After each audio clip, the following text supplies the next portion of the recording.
Want to change your experience of yourself in some way, shape, or form, or just up it a little bit? And do you all have an image of that? Can you all imagine that reality?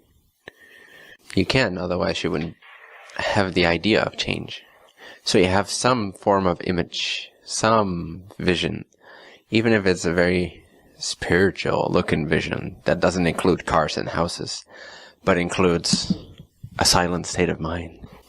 That's not even really a change. It's the only thing that doesn't change. Do you have something? Do you have an image? So it can be a very spiritual thing, if you want to call it that.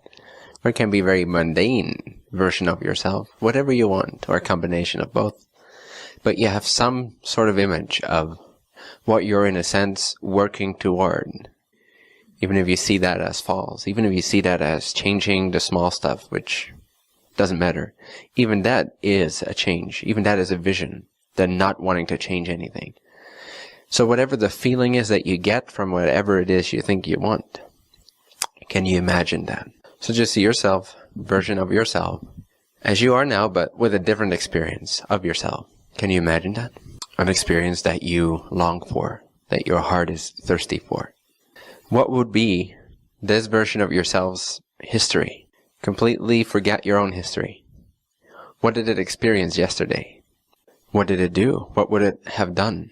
What would it have felt? What would it have seen? What did it do 1 year ago?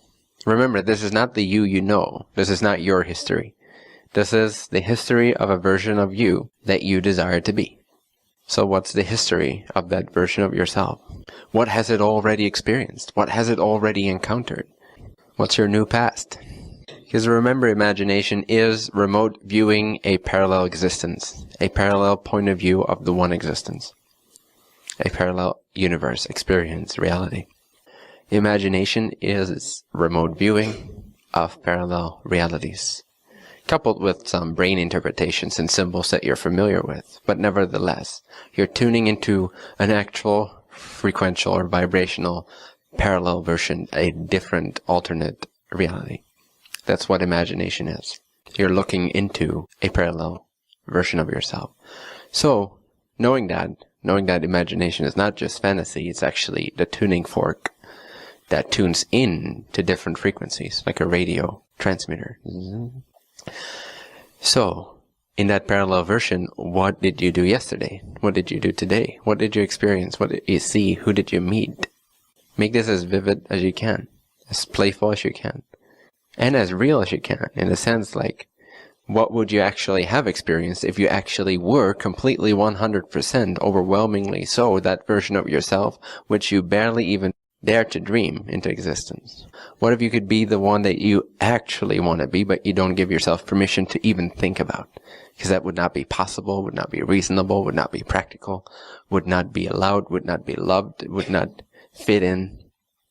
But if you could for a moment set all these practicalities aside, all these objections aside, and just overwhelmingly experience the version of yourself, the way you're experiencing yourself in the version you'd like to be.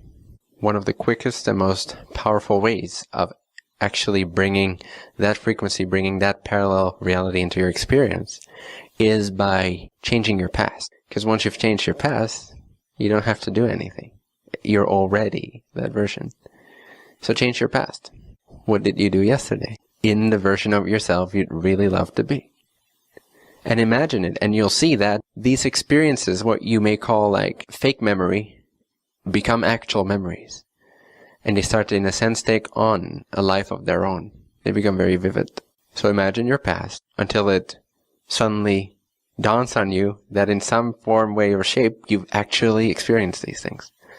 That actually is equally your past as whatever you remember from this timeline, in a sense. So imagine it until it's real. Fake it until you make it. And you'll see that, God damn, I actually, without fooling myself, have experienced that. On a level that was on a different frequency level than I was projecting myself on for a while. But nevertheless, now, that is actually my past. Imagine something that you maybe hope to experience in the future, and instead place it in your past. What is it that you want in the future? What would be like awesome, amazing? What would be like a sure sign of you being your authentic, complete, well-being, perfect self? Now place that 5 years in your past. You're already way beyond that. Remember that experience that you, in your previous version, hoped for in the future. Remember it in your past. And remember, you're not fooling yourself. You're actually tuning into a parallel, alternate reality of yourself.